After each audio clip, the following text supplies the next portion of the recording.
చిన్న పిల్లాడికి వ్యాధి రావడమంటే ఆ నొప్పి, భయం ఇంట్లో ఉన్న అందరికీ కన్నీళ్లు తెప్పించింది. డాక్టర్లు కూడా పూర్తిగా గ్యారంటీ ఇవ్వని పరిస్థితి.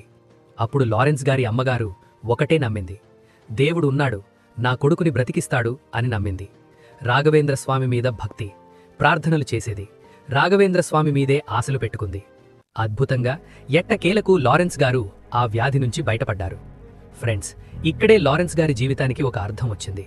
దేవుడు నాకు రెండో జీవితమిచ్చాడు, దాన్ని వృధా చేయకూడదు అని నిర్ణయించుకున్నారు. ఫ్రెండ్స్, ఇంకా ఇక్కడ ఒక విషయం తప్పకుండా చెప్పాలి. లారెన్స్ గారి జీవితంలో నిజమైన హీరో ఎవరు అంటే అది ఆయన గారి అమ్మ కణ్మణి గారు. డాక్టర్లు చేతులెత్తేసిన టైంలో కూడా ఆమె మాత్రం చేతులు జోడించింది. ఆమె రోజూ దేవుడిని అడిగేది, నాకు ఏమివ్వద్దు, కానీ నా కొడుకుని బ్రతికించు చాలు అని మొక్కేది రాఘవేంద్రస్వామిని. రాత్రిళ్లు హాస్పిటల్ కారిడార్లో నిద్ర లేకుండా కూర్చునేది. లారెన్స్ గారు ఊపిరి తీసుకుంటున్న